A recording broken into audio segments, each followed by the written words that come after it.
We are fortunate and honored to have back with us for the Professor's Interview series, Dr. Craig Considine. In a prior time, we did an interview with Dr. Considine on his award-winning scholarly writing, The Humanity of Muhammad, A Christian View. That interview was very well received, as was the book. Dr. Considine is an award-winning professor and best-selling author of The Humanity of Muhammad, A Christian View. Dr. Considine is recognized as an authority in the interfaith dialogue. He has written 7 books and multiple articles for the field of Christian-Muslim relations and Islamic studies. Dr. Considine's opinions appear regularly in leading news and media outlets around the world. Considine also has experience in filmmaking, having directed the critically acclaimed documentary film Journey into America. He is a practicing Roman Catholic of Irish, Italian, Scottish, and English descent, and a native of Needham, Massachusetts. Dr. Considine holds a PhD in sociology from Trinity College, Dublin, an MSc in International Relations from Royal Holloway, and a Bachelor of Arts in International Relations from American University in Washington, D.C. Today, we will be discussing his most recently published scholarship entitled People of the Book, Prophet Muhammad's Encounters with Christians. Without further ado, please join me to welcome Dr. Considine to our program. Thank you. Dr. Considine, great to see you. Thanks very much for making time to be with us today. Thank you. We're really grateful. Thank you, sir. Yeah, so you've produced yet another book. Do you have any idea how it's doing? Is it kind of hitting the charts? And it's not as high as The Humanity of Muhammad, the previous book. Some of that has to do with the publisher, but it also has to do with just lack of in-person events, because those are big. They're book signings, so people will buy big bulk and then have an in-person book signing, but we can't really do that. I've done a couple, but not as many as I would have hoped. Okay, hopefully that horizon will open up, not just for your book, but for the rest of us to go out and spend a day out with the family. So you changed publishers, because we did a conversation on humanity, and it was really informative. And so this one was hard work. It was serious to get it out on a schedule the way you have. Yeah, it was more heavy into the academic side of things. The Humanity of Muhammad was kind of a more popular book with a publisher that isn't simply academic. It can be academic, but this one was new territory for me as well, diving into really Christian history as much as Islamic history. So it was a completely different book project. You know, everyone has its own unique flair. Yeah. And so you went with a slightly more academic publisher. Yes, sir. Yes. Interesting. Hearst. Yes. It's interesting yeah. Go ahead. I'm sorry. It has a deal with Oxford University Press. So Oxford they have distribution rights here in North America. Yeah. And then elsewhere around the world, it goes under Hearst. I don't necessarily understand that dynamic, but I'm thankful for an excellent publisher, obviously like Oxford, to at least have some interest in the book. That's always good. Yeah, that's a great accomplishment. So, thank you, sir. Different things add different pluses. Maybe the popular book makes a couple of bucks more, but to have Oxford as a notch on your belt will open up a bigger universe for sure.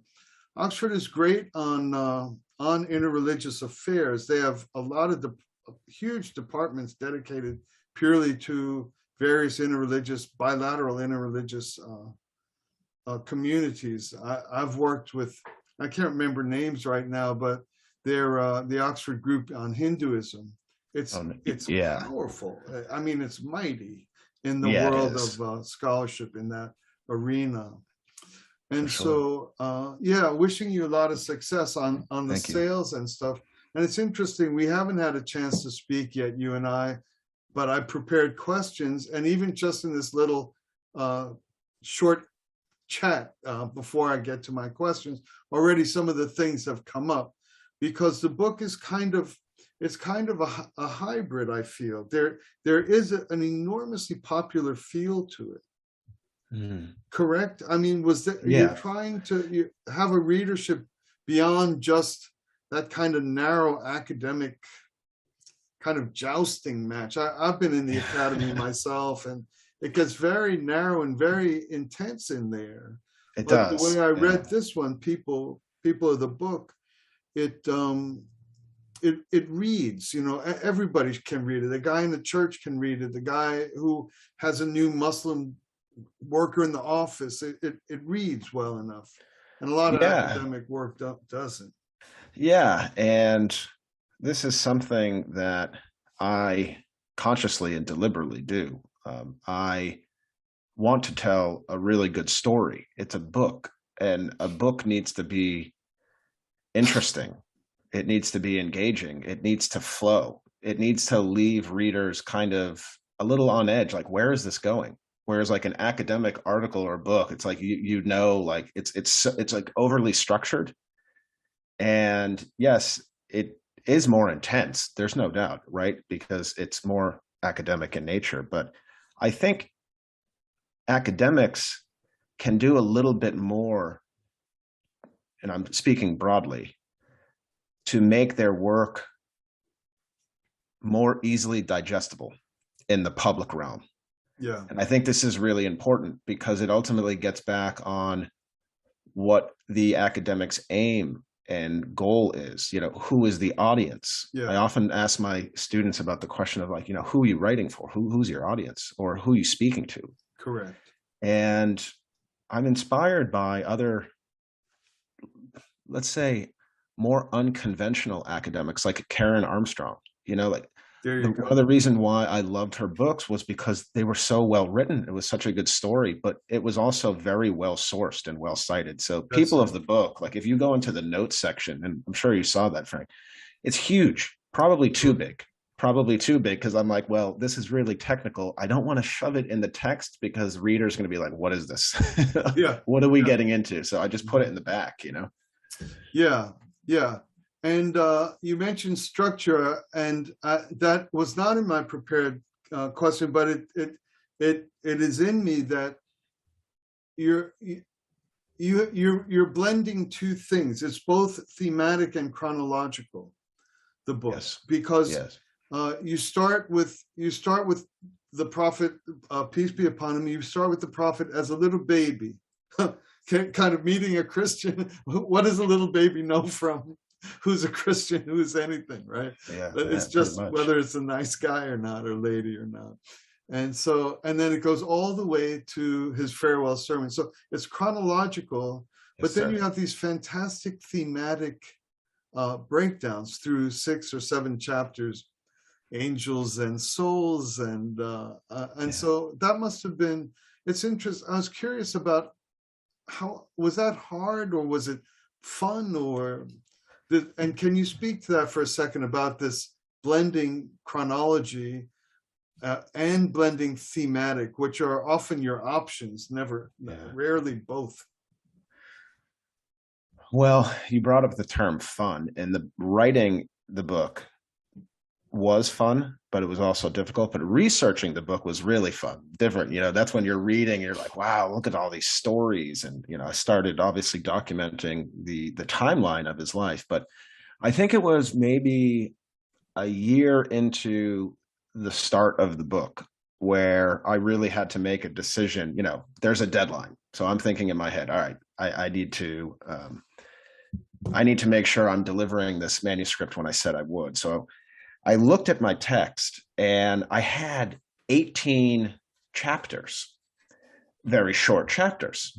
And I would focus on pretty much either the names of individuals or groups. So the story that you mentioned, Frank, is Muhammad's encounter with Bahira the monk. So like chapter 1 was Bahira the monk, and then it went to like Waraka ibn Nafal, and then it went all the way down. And I thought that could have worked, but then I started thinking, well, like, what is the bigger picture here?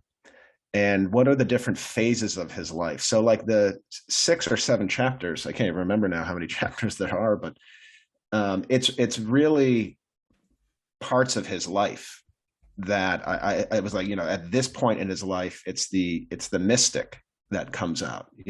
Prior to Muhammad receiving his revelations in the year 610, like he was in many ways a mystic, and he was meeting mystics, and I think he liked spending time with mystics, and some of these mystics happened to be Christians, I think.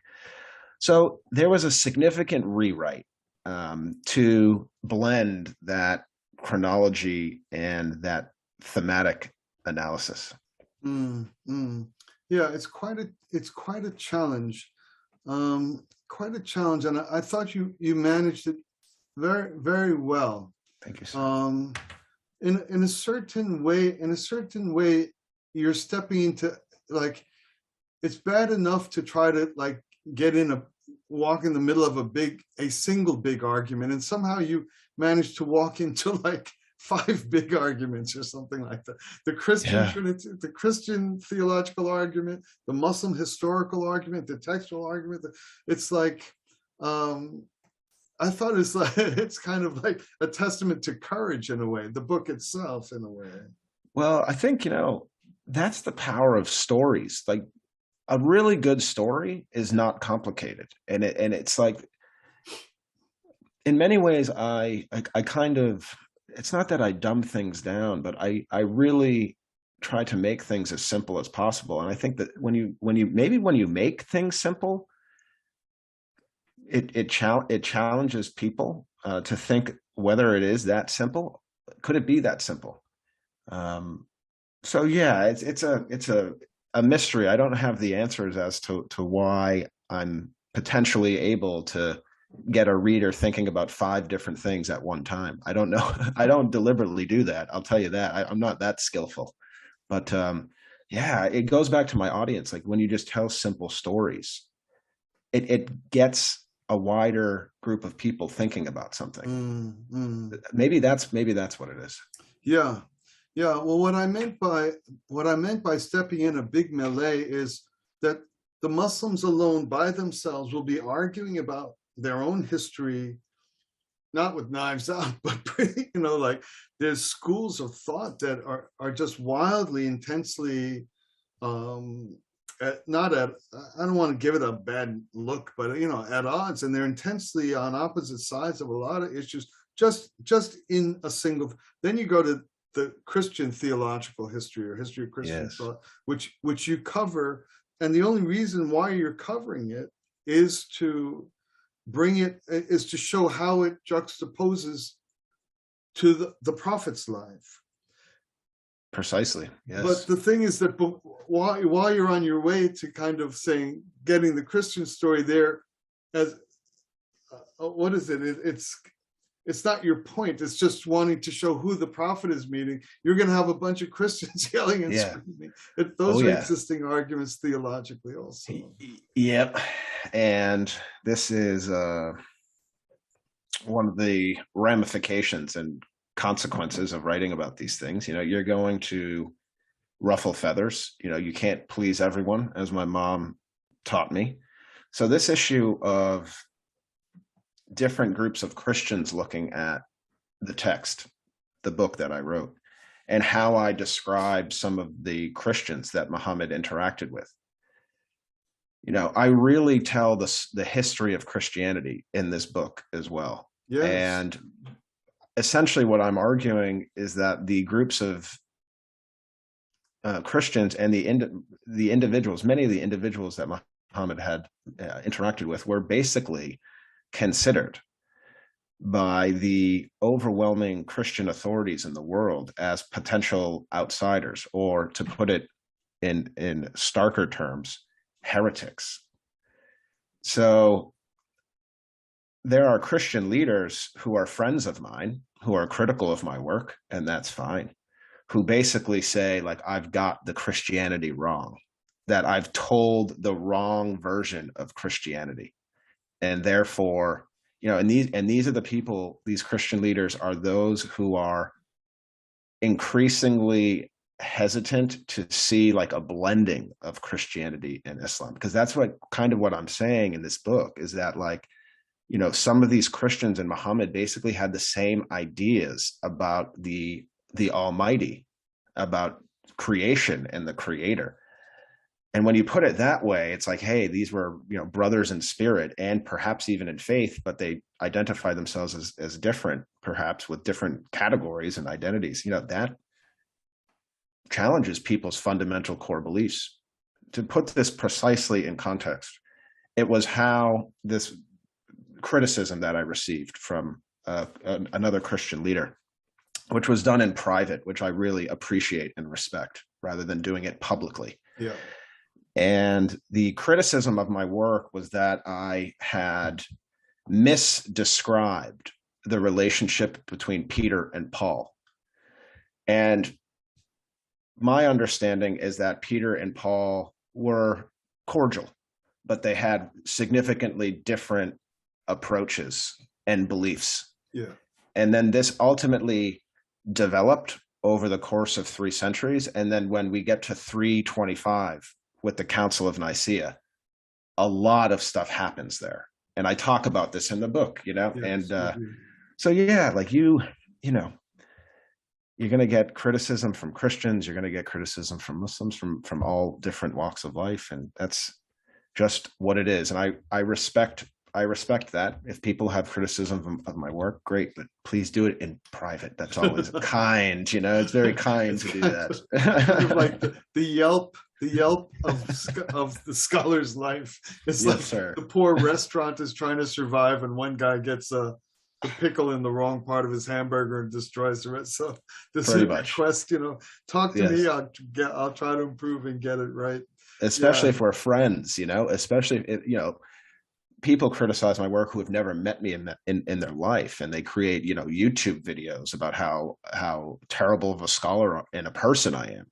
But, I mean, they haven't even met me. But if you're my friend, hey, like, be a good friend. If you want to inform me and criticize me, I'm all for it. Good friends do that, but please do it respectfully. You know? Yeah, it's part of the disease of the time. Yes, sir. The keyboard is so close, and our own little 15 minutes of fame, and it's so often riding on the labors of others. It's kind of like suddenly everybody has something to say to Joe Rogan. What do I have to say to Joe Rogan? But that's the big light, so my little voice won. And so there you have, you've like killed yourself, put a book out, you've done a lot of scholarship, a lot of reading, and here's a chance to kind of ride on somebody else's. Yeah, I don't know. It's an ego. I think there's like an ego element to it. There's there's envy, and I think jealousy, unfortunately. You know, where I'm doing something that other people wish they were doing more of. And that is sad, and that's upsetting. You know, I don't want to see that energy anywhere. Yeah. But it is what it is. It is. And also the Academy has always been the place where there's a bit of exhibitionism with one's intellect. One wants to be heard wider. So a mature friend will come and get into it over an evening with you on the Christian theology. And those are sweet nights. Yes, with food. Yes, with food and hospitality. Yes, absolutely. Yes. But a lot of time, I mean, if that's what you got, if you got a fat wallet, you pick up the check for 20 people and you're looking good. But if you're in the world of the mind, people want to be seen with their ideas, and that's why they might criticize publicly, because that's what the Academy is in a way. It's kind of an exhibition of how smart we are. That's the challenge of the discipline and the art. Let me look at a couple of my own questions. If one goes to your site, which we'll have linked in the on the notes, CraigConsidine.com. what is it? I think it's Dr. Craig last name. Dr. Craig Considine.com. Yeah. Well, it'll be in the notes. One sees that your PhD is in sociology. Yes. Some of your work is in international relations and the like. And yet you've produced a work that's highly theological and religious history of Christian thought, history of Muslim scriptural development. When did the Christian Muslim conversation become a thing in your life? Oh, wow. That is a great question. Yeah, because my journey, my academic journey, if I can bring you back, I think I have to go back to answer that question. Please do. It starts in 2004. I'm an undergraduate at American University. I transferred to American in Washington, D.C., with the hope of really trying to understand what happened on 9/11. Okay. And I had really no literacy or experience related to Islam. Never met a Muslim. Grew up in Needham, Massachusetts, primarily Christian and small Jewish population. So I go to DC, and I was interested in international affairs, politics. And when I get there, I'm interested in learning Arabic, which I did, and looking more at the international angles. Because there was this huge discussion of Islam being this completely other civilization, just completely different way of life. So I was like, all right, well, who are they, and why did they do this on 9/11? So I get into another class, which was called The World of Islam, with Professor Ahmed. And on the first day of class, he had shared with me a hadith or a saying of Prophet Muhammad, which is, the ink of the scholar is more sacred than the blood of the martyr. And for whatever reason, those words coming from him too, really shook me to my core, because it challenged really the fundamental beliefs of what I thought I was studying. I thought I was studying religion and politics and civilization, but Dr. Ahmed put it in terms of well, there's something sacred going on with knowledge and learning and dialogue and meeting people. So it's not just the knowledge that comes from peer-reviewed journal articles and books. It's the knowledge that also comes through human experience. So that fascinated me. And I get into Islamic studies through the interfaith dialogue prism, because I saw interfaith dialogue and all the things that come with it as the antidote to the clash of civilizations. So I went under Dr. Ahmed's wing. When I graduated and moved on, I went to London. I came back. My master's thesis was looking at the lived experiences of Mexican Americans in the American Southwest. It actually had nothing to do with Islam. I come back to the United States, and I joined Professor Ahmed on his 2-year ethnographic study called Journey into America, The Challenge of Islam. And I was his film director, and we wrote a book. So this was exploring the question of what it meant to be an American through the lens of Muslims.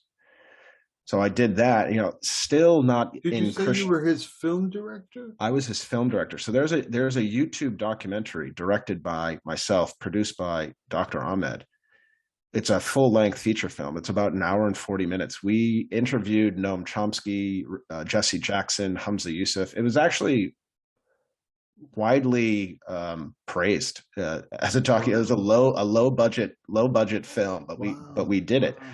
So then I moved to Dublin, and I basically wanted to do something like Dr. Ahmed had done, an ethnographic study, but more specific because it's a PhD.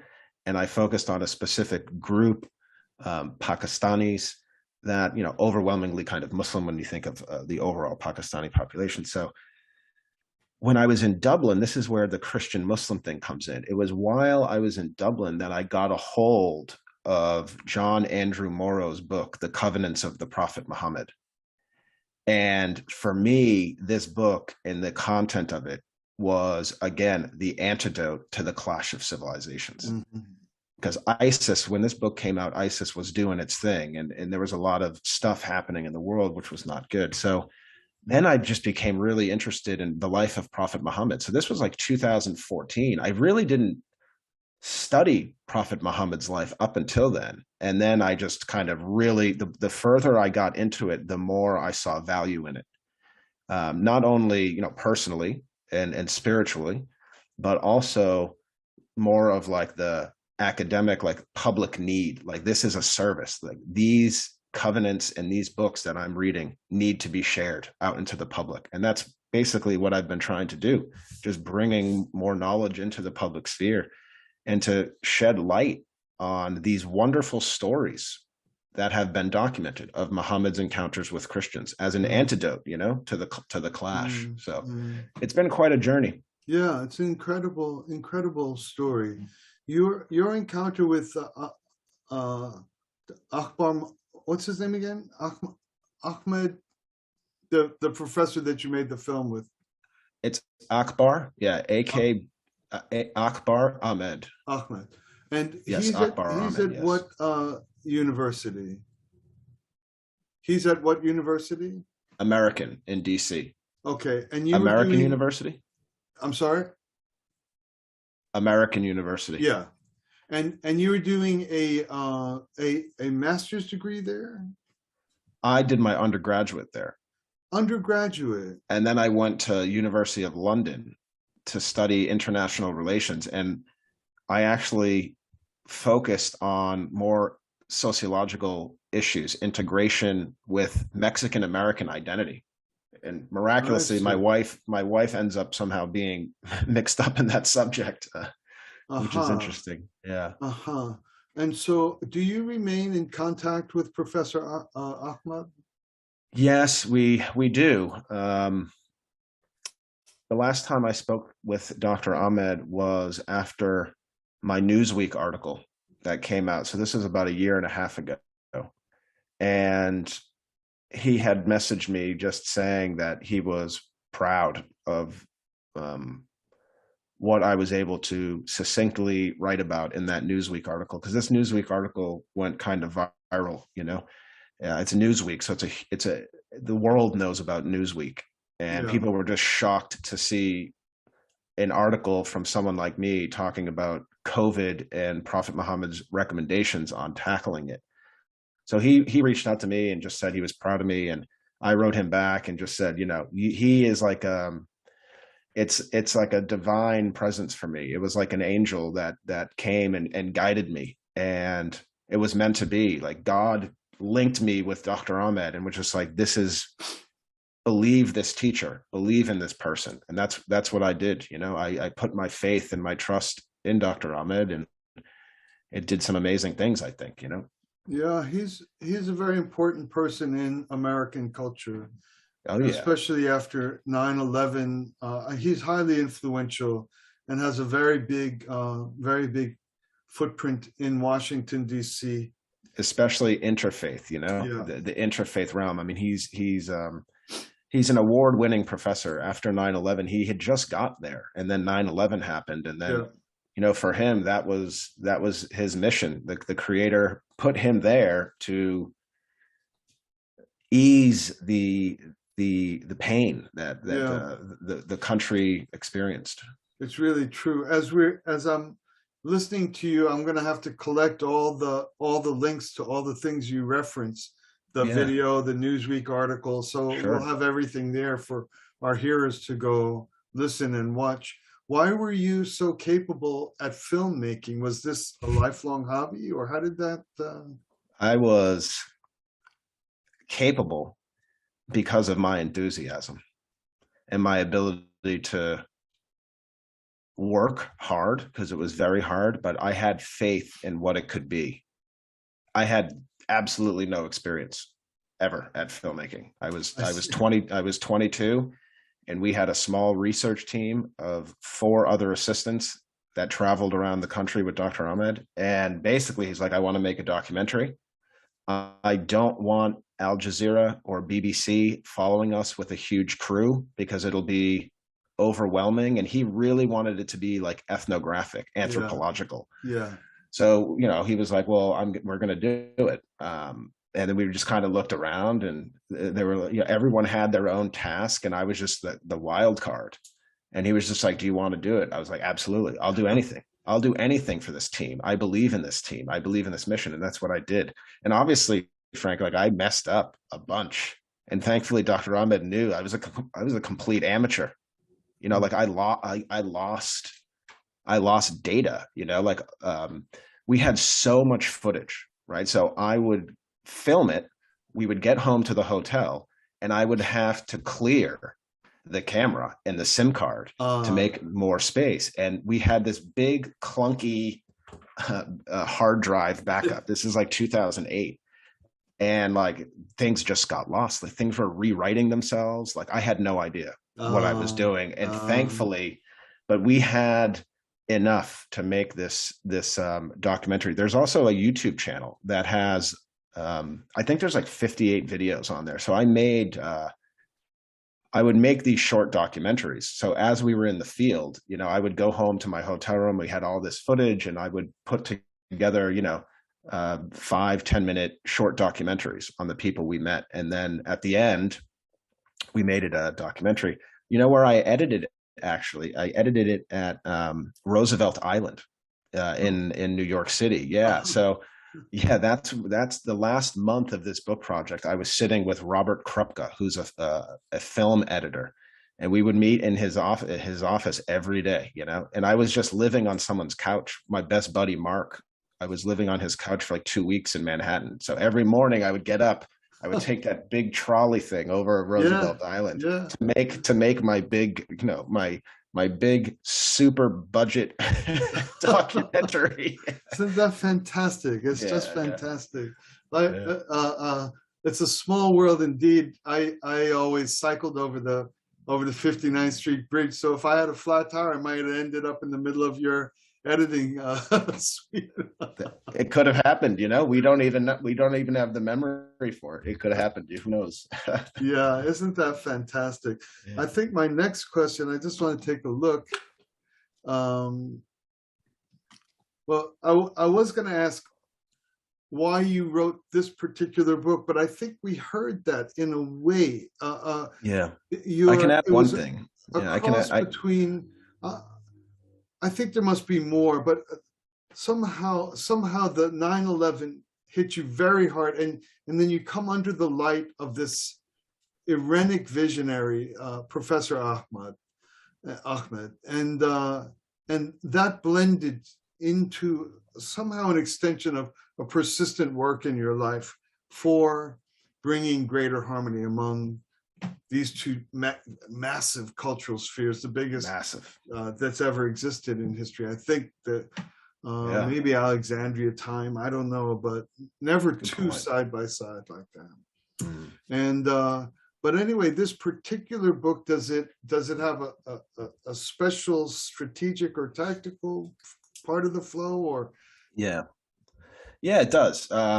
So as you mentioned, Frank, the book is really a biography of Muhammad's life, and subsequently it's a history book on Islam and Christianity. But of all the biographies of Prophet Muhammad, and there are countless, there haven't been really many at all, if any, that has told his life story through the prism of a specific group, Christians, right? So John Andrew Morrow's book, The Covenants of the Prophet Muhammad, it's not more like a textbook, but it's more like academic, where mine is like it's a biography story. That's what it is. So the book is unique in that way. Like some of the biographies I love of Prophet Muhammad's life, Karen Armstrong, Juan Cole,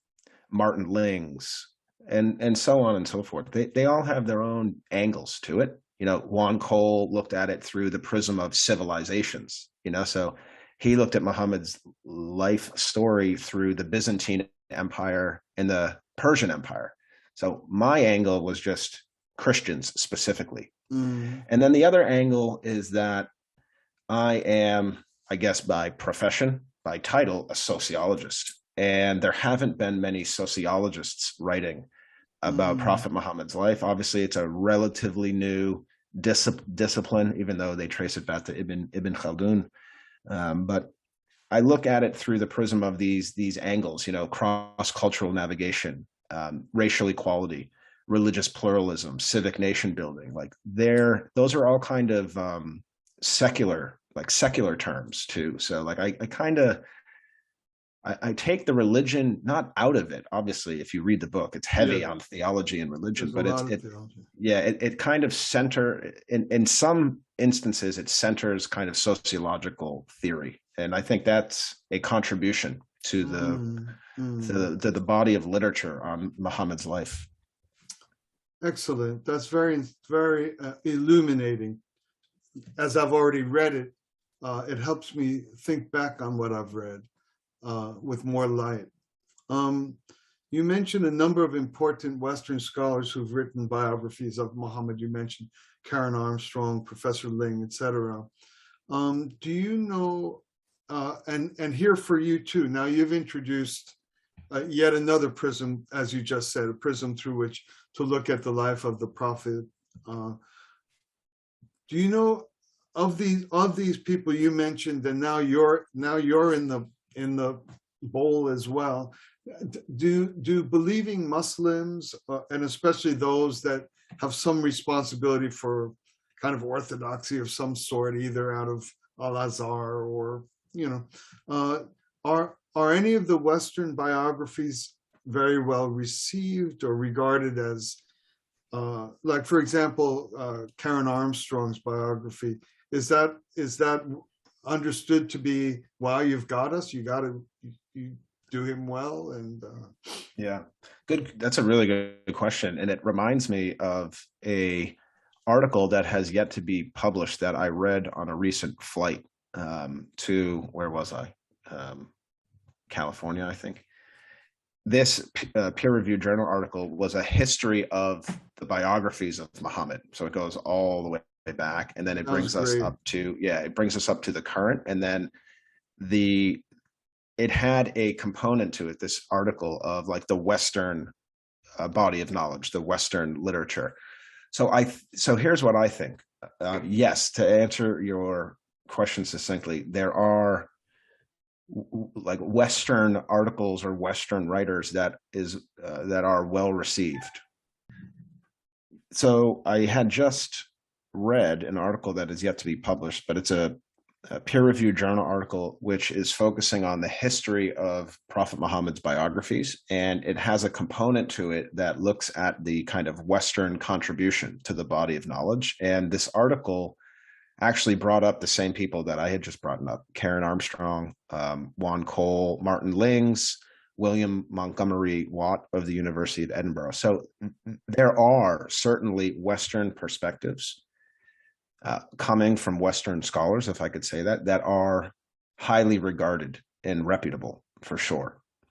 Now, when we get to the elite, Al-Azhar, I haven't done my research on that, if Al-Azhar is giving the thumbs up to Karen Armstrong or some of these folks, but like Martin Lings, William Montgomery Watt, I mean, these are Juan Cole, these are notable academics. And there are Muslim communities and Muslim scholars and leaders right here in the United States and in the so-called Western world who are also advocating for this kind of appreciation of these scholarly views coming from some of these folks. So I know Juan Cole has had several encounters with Sheikh Hamza Yusuf of Zaytuna College out in California. And there's a great deal of academic respect between those two leaders. So yes, thankfully, good scholarship can just be viewed as good scholarship, and it shouldn't matter really who is writing it. If it's academic, it's academic. That's the beauty of it. Yes, that it's further down the line in my questions, but it comes all the way up to a form of encounter that many people may not be sensitive to. But the whole freedom of scholarly and critical inquiry into sacred space is a big element of what you're undertaking here. And I was going to ask about it later down the line, but you've touched upon it when describing the relationship between like Ling and the California. Who's it? Did you say? Juan Cole. Cole and Hamza Yusuf. Yeah. So there are certainly people who, scholars, leaders who feel like they're almost kind of like gatekeepers to this body of knowledge. You know, like they're at the door and like you have to knock and to see if you can get permission to enter, which I think much of that has to do with identity. And that's where it becomes problematic. A lot of people criticize me. I don't even think they read my work, but they're just like, well, he's Christian. So I'm automatically written off. Automatically by some people. And the fact that I don't have a theological degree or a religious studies degree, I mean, this is another way of people kind of not allowing you into this space. And I don't understand that perspective. I think there's something else going on inside of people that they refuse to kind of let you in like that. But it's a tough it's a tough battle, and then sometimes it can get quite it can get like hostile. So it's not only that they're not letting you in, like they're slamming the door on your face and they're telling you, basically trying to intimidate you to not come back, like don't write about this thing. People are trying to silence me, literally, like, or to put it in kind of more modern terms, like unplatform me, so people are like, don't retweet Craig, don't like him, don't promote his things because he is who he is. And like on the conspiratorial side, it's like he has an agenda, and so people really try to limit the reach that you could potentially have. And it's not just an academic thing. I mean, it comes from pseudo academics. It comes from religious leaders. It's really political, but it's also, Frank, it goes back to identity. And identity is something that I've spent, my last 15 years studying and thinking about and negotiating myself. And when we get to a point where we say, that this person is this category, this category, this category, and this category, and therefore cannot speak about this, that's a problem of not only freedom of speech, but like just thought and expression and possibility. So it's a dangerous thing, actually. It's a dangerous thing. We've somehow hit the stratosphere of that problem in every corner of life, whether you're allowed to even say this line is moving slowly. Do you know what I mean? It's like you're not from that shared experience, or you've not been on the line long enough to I made up a silly comparison, but we're just in the thickest sump of this issue of whether and it's a massive loss. Of course, perspective always helps us. I would love nothing more than to hear somebody that knows nothing about New York tell me for a whole day what New York what do you know? Otherwise, I'll never know. This idea that I have the sole right to. It really hurts our family, our global family. Carry on. It hurts community. It hurts community, and community is multi-layered. So, Frank, you use the term shared experiences, and I think that's the critical thing. So, going back to my point, if we look at as someone with this identity, racial, ethnic, religious, national, this is what it is, and therefore, because I am these things, I cannot relate to you. That we have not had shared experiences. We definitely have had different experiences. There's no question about that. But we've also had shared experiences where we can see eye to eye, and we can become like almost more brotherly or human, where I can understand you at a human level, in addition to all of these complications with your identity. But when people start saying these categories mean different experience, that is partially true. But the whole truth is that it's more nuanced. and that we are actually similar in many ways. Absolutely. And we should talk about these similarities. Yeah. Yeah. Yeah. It's we're moving ever more out to the surface characteristics and missing it. I mean, how could anyone say there's no shared experiences? Have you ever watched your 1-year-old get too close to the edge of the bed? If you're Chinese, if you're Muslim, if you're Black, if you're white, Exactly. did your heart do the exact same thing in that moment, no matter who or what you are? And there's billions of shared human experience. 100%. Yeah. 100%. It's kind of like, because I've been in a line of work similar to yours for the course of my life, I'm involved in interreligious relations. And one thing we learn for sure is the more we try to bring peace, the more all sides turn again, at least some part of all sides always. It's not easy. And you know who put it the best? Frank, you might know Uncle Safi Kaskas. I call him Uncle Safi Kaskas. Yeah, Safi. You know Safi, So Safi once just provided a very simple comment on one of my posts. And we talk kind of, relatively regularly. And he just said that, I was getting a load of, flack for I forget what it was, but he just said that being a bridge builder, like you're literally like a bridge. And what do people do? Like they walk over bridges. So like you're just, as a bridge builder, you're just trying to stand up, and you're going to take a lot of pounding, a lot of beating, but you remain, you're strong. You have pillars. Your mission is rooted in something that can withstand all of this stomping. So I think that's very, very true. And I try to remind myself of that. Like this is, you're boxing like 4 different things rather than just one entity. Yeah. That's a great metaphor. I like that. I've never thought of it. Yeah. It's just kind of you're what people call a doormat, right? You're a long, stretched out doormat. Yeah. They drag their feet, on you. Oh, yeah.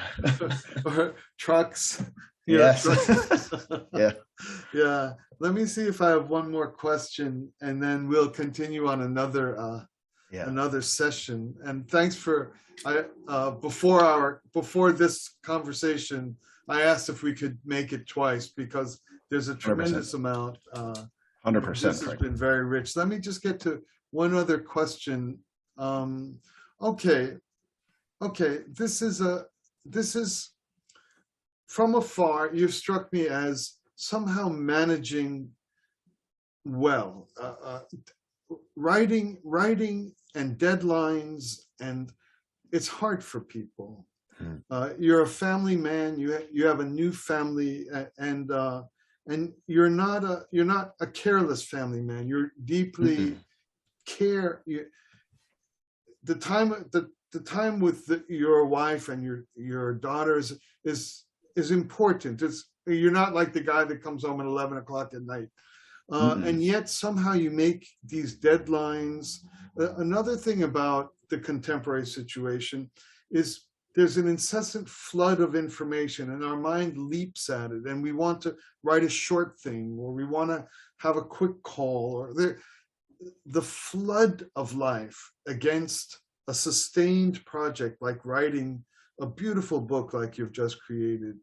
Do you have any secrets or things that to help the young writer or the struggling or distracted folks? How does that happen in your life, that you consistently produce very impressive and very enjoyable and illuminating work?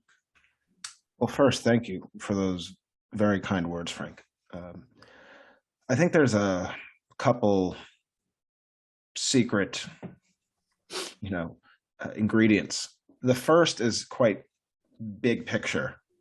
Growing up, my dad, who really didn't come from much of anything and had quite a difficult childhood, he told me as a young teenager, whatever you ultimately decide to do in your life, make sure You love to do it. And that always struck me. He was not really able to do that. He could have done it, but he opted for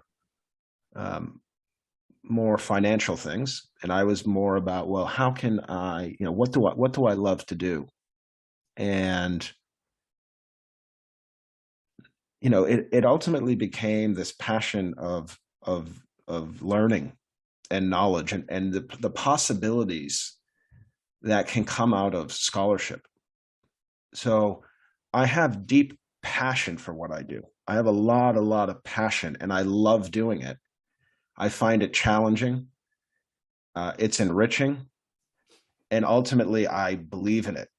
I believe in the power of not of scholarship, of knowledge, and what comes out of it. So that helps me to keep going because I believe in it. And I tell students this as well. If they're like thinking about going to graduate school, a PhD, I said, well, number one thing, you've got to want to do it. You've got to love doing it. You have to be involved, and not like 90%, 95%. Like, you got to be, in many ways, you got to be all in. Now, on the more kind of practical side, I'm good with my scheduling, I guess. I'm able to figure out how to use my time. I also know when to drop things and have fun and relax and go do something different. Because you can't. When I was doing my PhD, I got completely burnt out at one point. I was doing way too much work, and it was way too difficult. And I just, literally burnt out. No gas in the tank. No gas in the tank, and couldn't do it. And dealt with it for months on end. But now I know, like, hey, just okay. You've done 3 hours. Good stuff. Go do something completely different. Go for a walk. Go work out. Go just hang out. Go to a restaurant. Go out. So that it's a combination of like big picture, small picture. You've got to be disciplined every day, but there has to be more vision to it, for sure. Good, good, good. That's very helpful. Grateful to hear it. As we come towards closing, I just want to tell the listeners and people who will be reading the transcript that we're discussing a piece of work that might very well be seminal. As I read it, I was quite surprised at where it took me, because I consider myself knowledgeable about Islam thanks to having intimate bonds of mentors and friendships similar to you all my life for decades, and being I have my doctoral degree in religious studies and religious thought. And yet I saw things in what you've written here that makes me think, and makes me possibly think I have to add additional understanding that I had not anticipated. I was just reading it in order to do a decent work in this interview, but I think I may have to add to my thought on it. So as the only reason why I mention that is because I want to get into a lot of really concrete stuff that you've covered that I think might be seminal and might be novel. And just as a little teaser, I think you've brought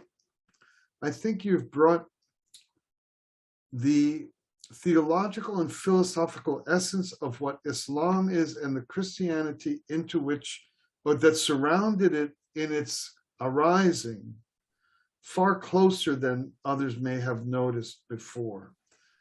Thank you. And that's what I want to look at when we come back. And so we've been a little kind of friendly in general, but I don't want the listeners to think that we're going to just come and talk more about general, take a break when you need it kind of, Yeah. which was helpful. So I really do want to get into very important elements and really deep research that you did. You could not have done this easily to try to take up theological roots of two systems that are complex. Yes, sir. Yeah. Let's So dive into it. That sounds like a really interesting conversation for sure. yeah, So let's dive into it. Yeah. we'll do that next time we're together. Next time. Yes, sir. Dr. Considine or Craig, very Thank happy you. for your time today. Thank you. Dr. Kaufmann, I didn't know you were who you are. So yeah, yes, yeah. it's funny. It's a real pleasure, Frank. Thank you. And I look forward to our next chat. Me too. Thank you so much. Thank you. Bye-bye.